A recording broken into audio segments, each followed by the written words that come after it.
사도행전 19장 1절에서 7절의 말씀을 함께 받들었습니다. 아볼로가 고린도에 있을 때에 바울이 윗지방으로 다녀 에베소에 와서 어떤 제자들을 만나 이르되 너희가 믿을 때에 성령을 받았느냐 이르되 아니라 우리는 성령이 계심도 듣지 못하였노라. 바울이 이르되 그러면 너희가 무슨 세례를 받았느냐 대답하되 요한의 세례니라. 바울이 이르되 요한이 회개의 세례를 베풀며 백성에게 말하되 내 뒤에 오시는 이를 믿으라 하였으니 이는 곧 예수라 하거늘 그들이 듣고 주 예수의 이름으로 세례를 받으니 바울이 그들에게 안수하며 성령이 그들에게 임하심으로 방언도 하고 예언도 하니 모두 12사람쯤 되니라. 아멘. 공동한 말씀으로 성령 충만, 말씀 충만 제목으로 함께 말씀을 나누도록 하겠습니다. 지금 이제 저희가 사도행전 19장에는 바울이 이제 3차 전도 여행을 말하고 있습니다. 3차 전도 여행은 2차 전도 여행이 끝나고 난 다음에 이 수리아 안디옥에 출발해서 길리기아를 거쳐서 갈라디아와 이 부르기아 지방, 지금 말하는 터키의 약 중북부 지방입니다. 이쪽 지방을 거쳐서 바울이 이렇게 에베소로 내려오고 있습니다. 자, 아볼로가 지난번에 설명했듯이 아볼로가 알렉산드리아 출신, 아프리카 북부의 알렉산드리아 출신이었는데 에베소에 와서 말씀을 전하다가 이 고린도에 지금 목회자가 없다, 교역자가 없다라는 소식을 듣고서 이 점선을 통해서 배를 타고 이 고린도 교회로 건너간 다음이었습니다. 그래서 1절에 보면 아볼로가 고린도에 있을 때에 바울이 윗지방, 그 윗지방이라고 해서 바로 이 부르기아 빨간 동그라미 해놓은 이 지방입니다. 윗지방에서부터 다녀서 에베소에 와서 어떤 제자들을 만났다라는 것입니다. 아마도 이 제자들은 아볼로가 말씀을 가르쳤던, 그래서 예수를 믿게 되었던 제자라고 볼 수 있겠습니다. 나중에 7절에 보시면 모두 한 12사람쯤 됐다고 하는데 마치 예수님의 12제자처럼 그들에게 바울이 처음 와서 물었던 게 뭐냐 하면은 2절에 너희가 믿을 때 성령을 받았느냐. 여러분, 우리가 예수 믿을 때 꼭 우리가 받아야 될 게 있는데 바로 성령입니다. 하나님께서 우리에게 가장 주고 싶어 하시는 선물이 바로 이 성령입니다. 그러니까 너희 아버지가 악한 자라도 자식한테 좋은 걸로 줄 줄 아는데 하물며 너희 하늘 아버지께서 구하는 자에게 성령을 선물로 주시지 않겠느냐, 그렇게 말씀하셨거든요. 그래서 우리가 예수 믿으면서 또 특별히 우리가 사도행전을 공부하면서 저와 여러분이 꼭 여러분의 기도 제목을 가지시고 꼭 여러분이 성령을 꼭 받을 수 있기를 주님의 이름으로 축원합니다. 성령을 받는다는 게 참 중요한 겁니다. 성령이 바로 우리에게 생명이 되시고 능력이 되시고 힘이 되시고 삶의 소망이 되시기 때문입니다. 믿을 때 성령을 안 받으면은 마치 자동차가 있는데 기름이 한 방울도 없어가지고 나가지 못하는 그런 경우가 똑같아요. 그렇기 때문에 저와 여러분이 힘 있는 신앙생활, 정말 내 삶 속에서 예수님이 살아계시고 내 삶 속에 하나님의 권능이 임하고 내 삶 속에 내 기도가 막 응답이 받고 막 그런 놀라운, 정말 내가 하나님이 살아계시는구나 하는 것을 느끼고 체험할 수 있으려면은 반드시 하나님의 성령을 우리가 받아야 됩니다. 그런데 이 에베소에 처음 왔을 때 이렇게 물어봤을 때 이 에베소에 있는 12제자가 아니라 우리는 성령이 계심도 듣지 못했다 그랬습니다. 아볼로 목사님이 하나님 말씀을 잘 전했는데 요한의 세례만 알았기 때문에 성령 세례에 대해서는 전혀 몰랐습니다. 그래서 목회자가 성도들에게 성령을 전혀 강조하지 않고 목회자가 성령을 받지도 않고 또 전하지도 않으니까 역시 그 제자들도 마찬가지로 성령의 계심도 듣지 못했다는 것입니다. 바울이 그러면은 너희는 무슨 세례를 받았냐 물으니까 우리는 요한의 세례만 받았습니다. 그렇게 할 때 바울이 4절에 보면은 요한이 회개의 세례를 베풀며 백성에게 말하되 내 뒤에 오시는 이를 믿으라 하였는데 그 내 뒤에 오시는 분이 바로 예수님이셨다라는 것입니다. 그들이 듣고 그 주 예수의 이름으로 또 세례를 받았다는 것입니다. 처음에는 요한이 주는 물세례를 요단강에서 다 받았어요. 그 다음에 주 예수의 이름으로 주는 또 세례를, 침례를 또 받았고, 그 받고 난 다음에 6절에 보면은 바울이 그들에게 안수할 때에 성령이 그들에게 임하셨다라는 것입니다. 이 바울이 사도이기 때문에 그들에게 안수했다는 것입니다. 아무나 평신도가 어떤 집사님이 그냥 아무 성도에게나 머리에 손을 얹고서 안수 기도하지는 못하죠. 사도의 권위를 가지고 안수를 하니까 성령이 그들에게 임하셨고 방언도 하고 예언도 했는데 12사람쯤 되었다라는 것입니다. 자, 이 1절과 7절을 제가 방금 설명드렸는데 여기 본문에 나타나온 바울이 안수함으로써 성령을 받는 것은 바로 사도행전에서 마지막으로 나타나는 성령의 임재 사건입니다. 자, 우리가 1장부터 19장까지 지금까지 공부해 왔는데 여러분 기억하실지 모르겠습니다. 사도행전에서 나타난 성령의 임재 사건은 바로 세 가지 경우였습니다. 바로 사도행전 2장에는 마가의 다락방에서 120명의 제자들이 간절하게 예수님의 약속을 붙들고 일주일 동안 간절하게 그 기도했을 때에 성령이 불같이 임하셨고 또 그들이 방언을 했다는 것입니다. 16개 언어로서 막 이렇게 하나님을 높이는 그런 방언을, 외국어를 썼다는 거죠. 그러니까 그때 6월절에, 오순절에 수많은 흩어졌던 디아스포라 유대인들이 각 지역에서 와서 외국어를, 이 갈릴리 사람들이 외국어를 할 줄 모르는데 그 사람들의 입으로 자기들이 난국 방언으로 외국어를 막 말하는 걸 듣고서 더 놀랐던 것은 그 외국어 내용이 바로 하나님을 높이는 그런 언어였다라는 것입니다. 그리고 두 번째는 사도행전 10장에 보면은 이방인이었던 로마 장교였던 고넬리우스의 집에 베드로가 초청을 받아서 그 고넬리우스가 자기 가족들과 친척들과 친구들을 다 두루 모아가지고 사도 베드로를 초청해서 하나님 말씀을 들을 때, 그때 또 성령이 말씀 들을 때 임했다는 겁니다, 여러분. 그러면 우리가 오늘까지 본문까지 보면은 어떻게 하면 우리가 성령을 받을 수 있느냐? 세 가지죠, 그죠? 처음에는 우리가 약속의 말씀 붙들고 간절하게 기도해야 돼요. 성령을 달라고 나에게 성령이 임하시도록 간절히 기도해야만 되는 거예요. 믿음으로 기도하면 하나님 우리에게 성령을 주시는 거예요. 그 다음 또 하나는 간절한 마음으로 말씀을 들을 때 임하는 거예요, 여러분. 또 하나는 주의 종이, 특별히 사도들이 또 목회자가 성도들에게 안수 기도할 때 이렇게 임합니다. 그런데 이 세 가지 사건의 공통점은 바로 이 성령이 임하실 때 주변에 외국인들, 이방인들이 있었다는 겁니다. 그 이방인들이 있었기 때문에 이방인들에게 증거가 되기 위해서 방언이라는 그런 역사가 나타난 겁니다. 내가 전혀 일본말을 할 줄 몰라요. 그런데 하나님께서 나에게 성령을 통해서 내 입을 열어주시면 내가 한 번도 배워보지도 못했던 그런 일본말을 하는 거고 중국말을 하는 거고 또 이태리어랑 스페인어나 또는 동남아에 있는 그런 태국어나 이런 여러 가지 말들을 성령께서 하게 해주시는 그런 역사가 표적으로 나타나는 거죠. 이거는 무슨 은사가 아니에요. 그냥 외국인에게 보여주는 하나님의 표적이었다는 거예요. 표적. 자, 그럼 왜 이런 현상을 하나님이 보여주시냐면은 하나님의 복음은 어떤 특정한 민족이나 특정한 나라의 국민만 듣는 게 아니라 온 세상의 언어로 다 퍼져나가야 된다. 지구상에 수백 국가가 있는데 그 국가의 언어가 다 달라요. 우리 한국은 한국말로 쓰죠.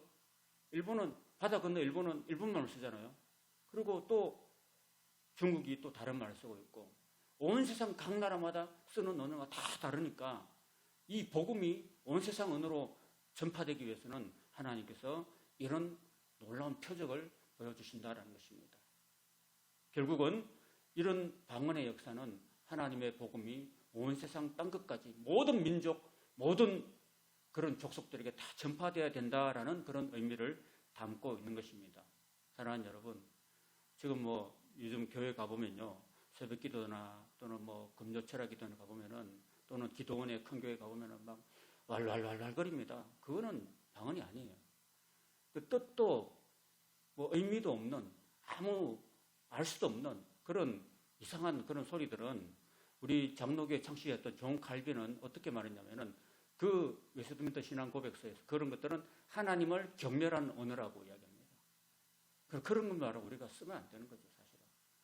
진정으로 하나님이 우리에게 보여주시는 그런 방언이라는 것은 선교를 위한 외국인에게 하나님의 복음을 전하게 하는 그런 목적에서 사용된 것이지 자기 만족적인 그런 이상한 방언을 하는 것은 성경적으로 옳지 않다는 것을 우리에게 보여주고 계십니다. 그 다음 8절부터 보면 이제 바울이 회당에 들어가서 석 달 동안 담대히 하나님 나라에서 관하에서 강론하면서 권면했는데 어떤 사람들은 마음이 굳어서 순종하지 않고 무리 앞에서 하나님의 도를 비방했다는 것입니다. 우리가 예수님의 말씀, 예수님이 부활하셨습니다. 예수님이 십자가에 죽으시고 저와 여러분의 모든 죄를 사하시고 3일 만에 부활하시고 성천하시고 우리에게 성령을 보내주셨습니다. 라고 사람들에게 이 도를 전하면은 듣지 않고 믿지 않는 많은 사람들이 그때나 지금이나 있다라는 것입니다. 그래서 바울이 그들을 떠나서 제자들을 따로 세우고 두란노 서원에서 날마다 강론했다는 것입니다. 자, 여기 사진을 보면은 여기가 바로 에베소에 오늘날에 가면은 이 셀수스 도서관이라고 하는데 여기가 두란노 서원이었다고 합니다. 이 두란노 서원에서 어떤 제자들을 특별하게 선택해서 날마다 성경을 가르쳤다는 겁니다. 날마다. 네. 네. 그림 보여요? 여기가 오늘 본문에 나오는 두란노 서원입니다. 19절에 날마다 강론하는데 이걸 날마다 얼마큼 했냐면은 2년 동안 했다고 합니다. 2년. 그 10절에 보면 2회 동안이나 이같이 했다는 겁니다.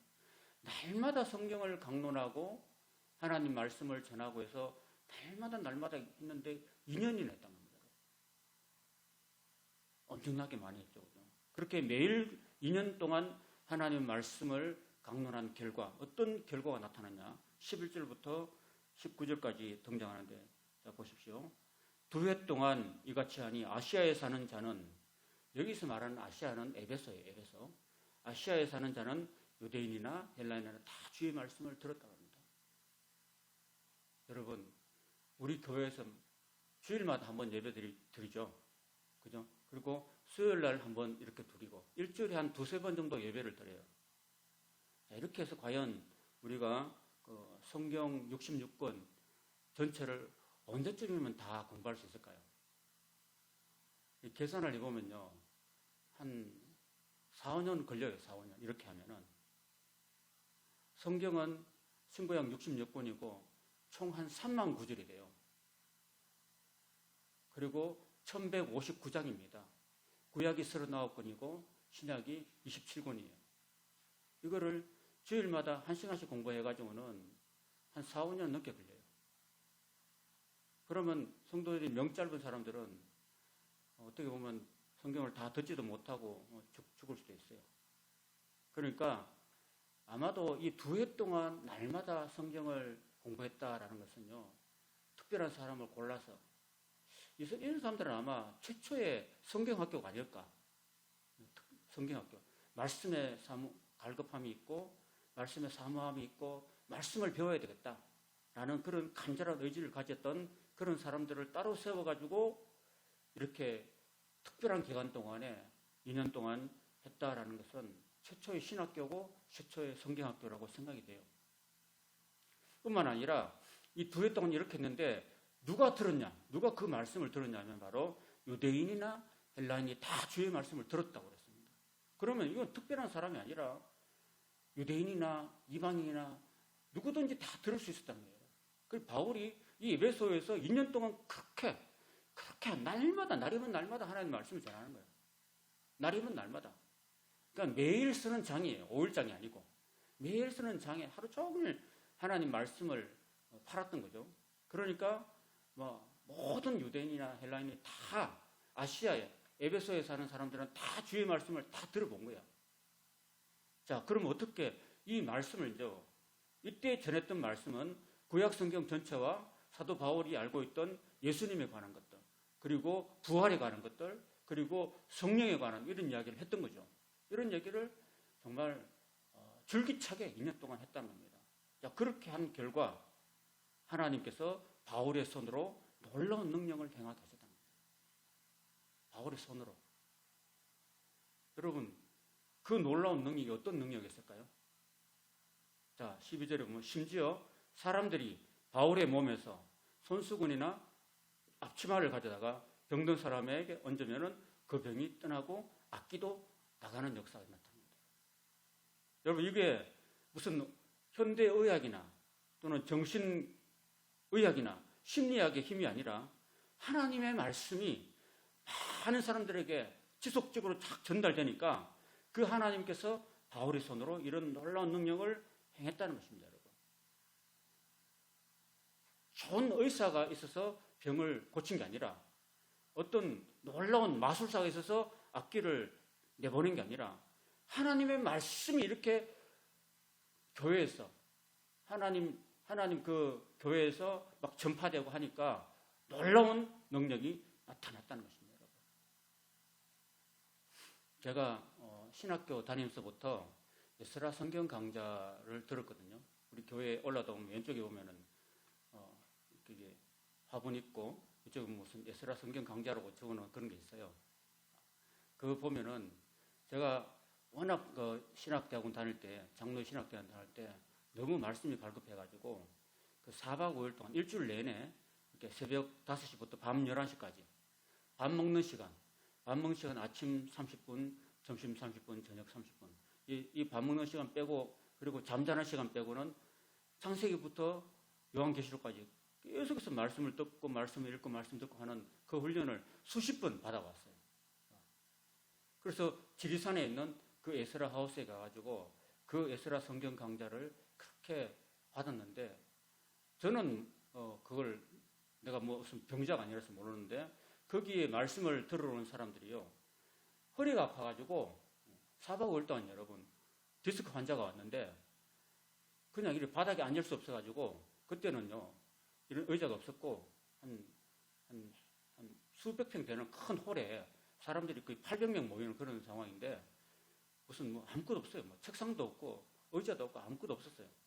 그런 상황에서 그 사람 혼자만 제일 뒷자리에 그 디스크 환자 특수 의자를 가져오고 책상을 가져오고 그 사람 혼자 그렇게 했대요. 그런데 성경 말씀을 읽다가 한 목요일인가 금요일 마칠 때쯤 돼가지고 그 사람이 나왔다는 거예요. 디스크가. 말씀을 들을 때 그 병이 떠나가 버렸다는 거예요. 할렐루야. 오늘 기적이 나타난 거예요. 그래가지고 기념으로 그거를 에스라하우스에 남겨뒀어요. 자기가 수십 년 동안 디스크로 고생하면서 말씀에 대한 갈급함이 있어가지고 정말 지리산 구석으로 그렇게 차를 타고 왔는데 거기서 듣다가 이야 막 이런 말씀 들었겠죠. 하나님 말씀을 통해서 막 병이 떠나고 악기가 나가고 하는 역사가 거기서 있었다는 거예요. 그래서 그냥 쩔뚝쩔뚝 이렇게 오다가 그냥 책상하고 의자가 다 집어 던져보고 그냥 갔어요. 가고 그 다음에 또 왔어요. 그 다음에 멀쩡한 몸으로 왔어요. 그리고 목사님 내가 여기 이게 현장 점검물로 내가 그걸 남겨놓습니다 하고 그걸 남겨두고 갔어요. 그걸 이제 우리한테 보여주더라고요. 저분이 디스크 환자였는데 말씀 듣다가 나았다고. 그러면서 간증하는 그런 것도 제가 경험했습니다.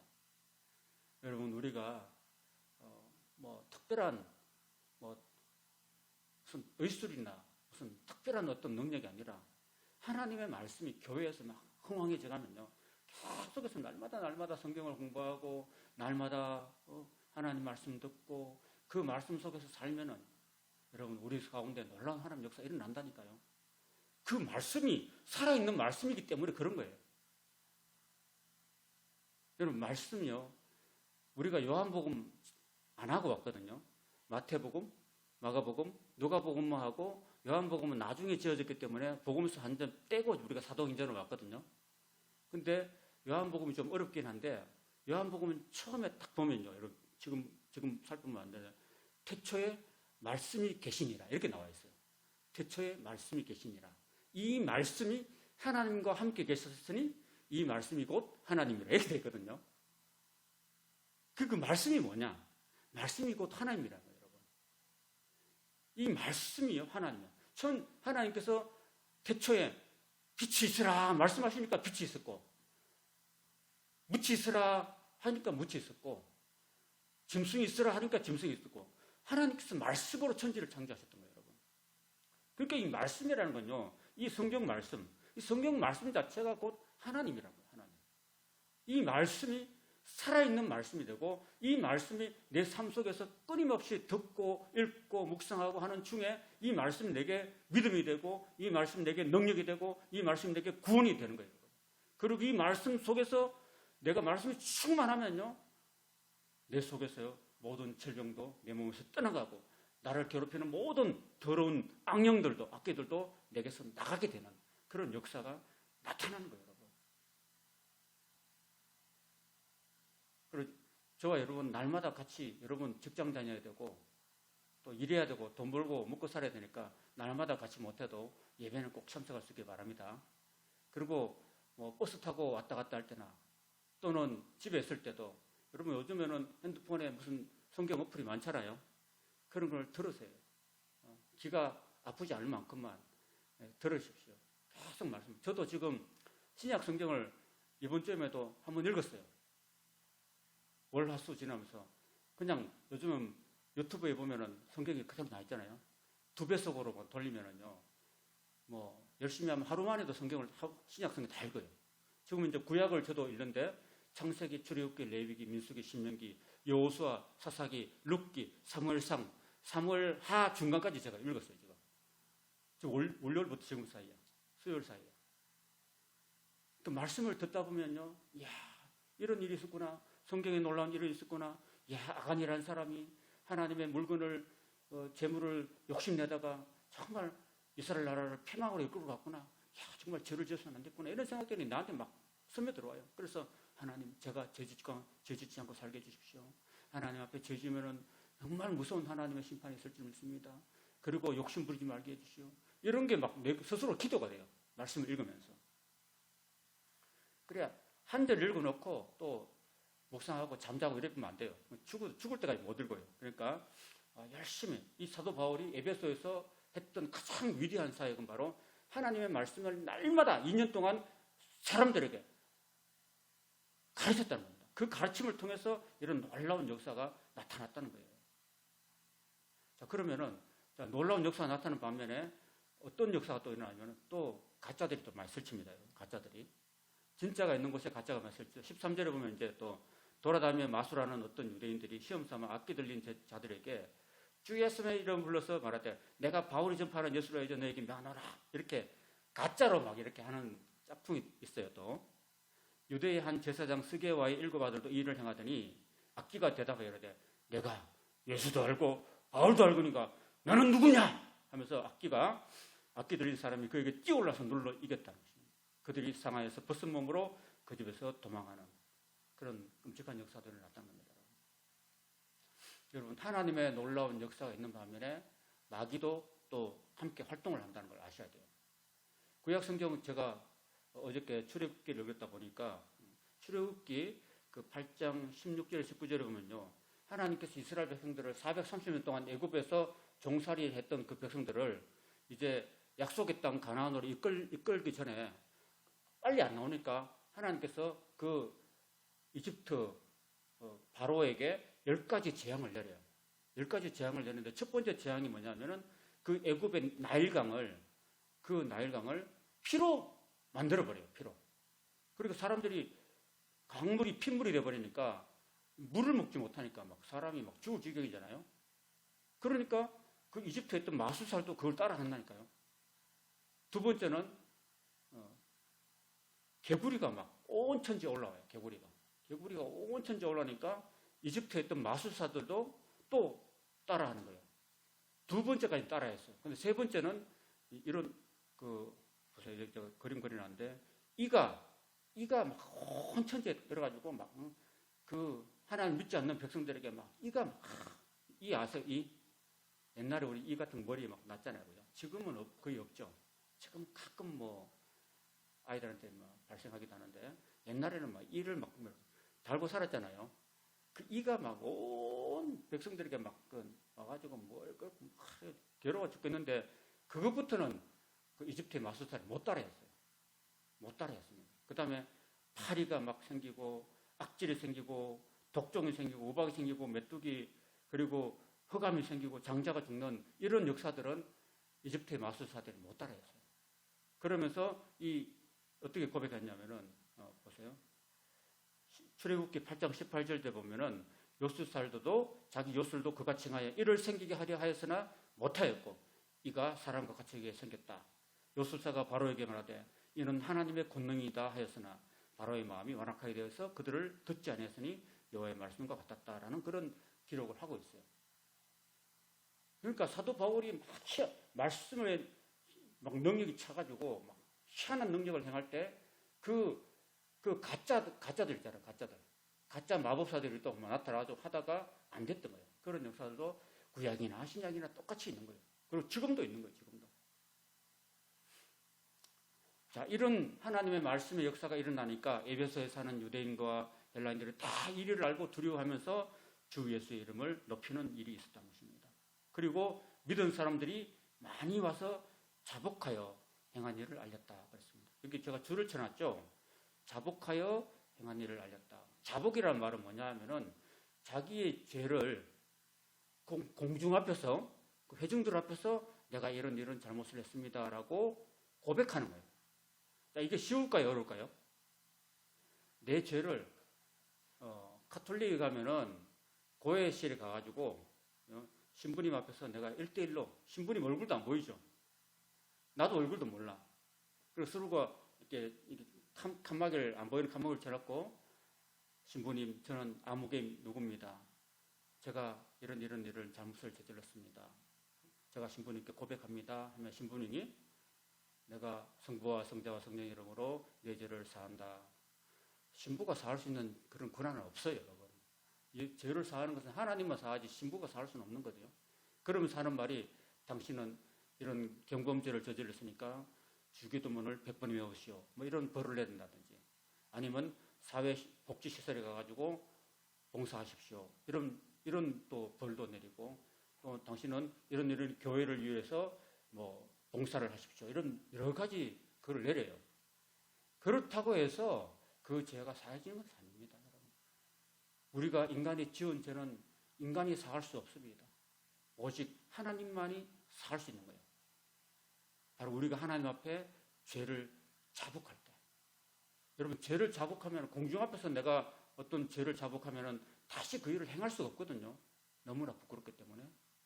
그래서 이런 죄를 자복할 때 성령이 역사하시는 거예요. 그리고 1907년 평양 대부흥운동이 있었는데 1907년 그러니까 지금부터 한 100년 넘게 한 115년 넘게 그 전에 겨울 1907년 1월 13일, 14일, 15일경에 평양에서 사경회가 있었습니다. 교회. 여러분 우리나라 복음이요. 서울에 먼저 들어온 게 아니라 평양에 먼저 들어왔어요. 토마스 선교사가 대동강으로 먼저 들어왔어요. 들어와가지고 평양에 장대현 교회가 생겼습니다. 이 장대현 교회에서 처음부터 복음이 전해지고 그리고 여기서 평양신학교의 1회 졸업생이었던 길선주 장로, 제주도에는 이기풍 목사가 있는데 거기는 길선주 장로가 있었는데 목사가 되기 전에 장로였습니다. 그런데 이 사람이 일주일 동안 교회에서 사경회를 했어요. 사경회란 뭐냐 하면은 하나님 말씀을 가지고 성경을 공부하는 거예요. 바울이 날마다 성경을 가르쳤듯이 그렇게 일주일 내내 공부하는 그런 걸 사경회라는데 마지막에 이 길선주 장로가 마음에 찔렸어요. 마음에 말씀을 공부하다 마음이 찔려가지고 자기 죄를 고백했습니다. 이 사람이 바로 길선주 목사였는데 보입니까? 왼쪽에 있는 안경 낀 이 사람 길선주 목사였는데 목사 전에 장로였습니다. 장로였고 이 평양 장대인 교회의 장로였습니다. 회계 장로였습니다. 자, 이 사람이 이 집회에 일어나서 하나님께 고백하는 장면입니다. 하나님께서 우리 집회에 은혜를 내리시지 않는 이유는 바로 나 때문입니다. 이렇게 고백했습니다. 나는 바로 아간과 같은 자입니다. 1년 전에 내 친구 중에 한 사람이 죽으면서 제게 부탁했습니다. 길장로, 내가 세상을 떠거든 내 유산을 돌봐주시오. 내 아내가 세상을 너무 모르니 당신을 믿겠소. 그럴 때 나는 염려 말라고 약조했습니다. 그러나 그 친구가 세상을 떠난 뒤 그 친구의 부인 미망인의 재산을 관리해 주면서 나는 그의 재산을 많이 사치했습니다. 길순 장로는 기도의 도중에 갑자기 일어나서 자기 죄악을 그 많은 회중들 앞에서 고백했습니다. 여러분 보세요. 사람들 많죠? 엄청 많죠? 여기서 자기 죄를 고백했습니다. 이렇게 고백해가지고 진심으로 회개의 눈물을 흘리면서 고백했다고 하십니다. 그런 친구를 신뢰하지 않고 또 미망인을 속인 죄를 자백하면서 그 이튿날 새벽까지 2, 3시까지 그렇게 자백하고 그리고 자기가 횡령했던 모든 돈들을 그 미망인에게 다시 돌렸다고 합니다. 그래서 많은 사람들이 그 길선주 장로의 고백을 들으면서 저게 장로냐고 이렇게 손가락질을 한 게 아니라 자기도 마음이 찔려가지고 저도 이런 죄를 저질렀습니다. 저는 내 부인을 두고도 그냥 여자들한테 눈이 멀어가지고 첩을 둘이나 두고 내 부인을 때리고 박대하고 돈도 주지 않고 자식들을 패고 이러면서 지냈습니다. 라고 어떤 사람들은 나와서 막 눈물로 고백하고 또 그 고백을 들은 다른 사람이 또 나와서 저도 이런 잘못을 했습니다. 이런 잘못을 했습니다. 하고 이렇게 그게 수많은 모여온 사람들이 이렇게 고백을 하다 보니까 그냥 밤이 새버린 거예요. 밤이. 그래서 그 가운데 하나님의 성령이 불같이 역사했던 겁니다. 그게 바로 우리나라 대한민국의 교회의 부흥의 불씨가 됐던 거예요. 그래서 한국교회 그 평양에 내려졌던 성령의 불길이 온 전국으로 다 확산되는 그런 계기가 되었다는 것입니다. 그래서 기독교 선교 100주년 만에 이렇게 세계에서 급성장하고 발전한 교회가 한국교회 외에 없습니다. 그 정도로 그렇습니다. 자, 사도행전에도 그런 역사가 일어났다는 거죠. 자기 죄를 회개하고 고백하고 자백하고 그렇게 믿는 사람이 많았고 또 마술을 해가던 많은 사람이 그 책을 모아가지고 와서 모든 사람 앞에서 불살라 버렸습니다. 마술이라는 건 그 가짜구나. 마술이 진짜가 아니라 하나님이 진짜다. 하나님이 진짜다. 그리고 마술을 다 버리고 그 책을 다 태워버렸는데 책값을 계산하니까 은 5만이나 되더라. 수백억의 그런 책을 다 불태워버렸습니다. 이거 다 거짓말이다. 그런 걸 다 태워버리고 많은 마술사들이 기독교로 개종하게 되는 놀라운 역사가 어떻게 일어났냐. 바로 사도 바울이 날마다 말씀을 성도들에게 사람들에게 가르쳐주고 그걸 2년 동안 계속했기 때문에 사람들 속에 말씀이 충만했기 때문에 그런 역사가 나타났다라는 것입니다. 20절 같이 읽고 마치겠습니다. 시작. 이와 같이 주의 말씀이 힘이 있어 흥왕하여 세력을 얻었다 그랬습니다. 이렇게 에베소 교회는 놀라운 말씀의 역사가 일어났다라는 것입니다.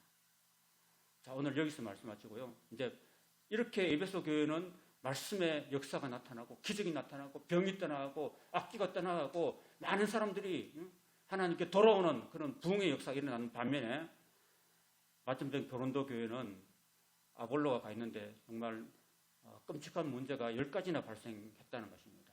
자, 보시면은 이 에베소는 지금 부흥의 역사가 일어난 반면에 이 고린도에는 막 성도들이 나눠져 가지고 막 니파, 네파, 막 1파, 2파, 3파, 4파로 나눠져 가지고 막 싸우고 있으니까 골치 아프게 됐는데 이 골치 아픈 문제로 인해서 아볼로가 이 바다 건너서 에베소로 바울에게 피신하러 오게 되고 그래서 그 피신하러 온 사람들의 이야기를 들어보니까 고린도에 막 문제가 장난이 아니에요.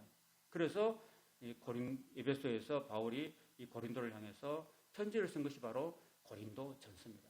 아시겠죠? 그래서 이번 주일날 여러분들이 어디를 읽어오냐면은 고린도 전서를 읽어오시기 바랍니다. 고린도 전서. 성경에 보면은 사도행전 다음에 있습니다. 사도행전 다음에 로마서 다음에 고린도 전서가 있어요. 고린도 전서를 1장부터 천천히 한번 읽어보시고 몇 번 읽어보시고 오시면은 야, 고린도 교회에 이런 문제가 많았구나. 교회가 완전한 공동체가 아니구나 하는 것을 느끼게 되고 또 그 가운데 역사하는 하나님의 또 은혜와 능력이 임할 줄로 믿습니다. 오늘은 여기까지 하겠습니다.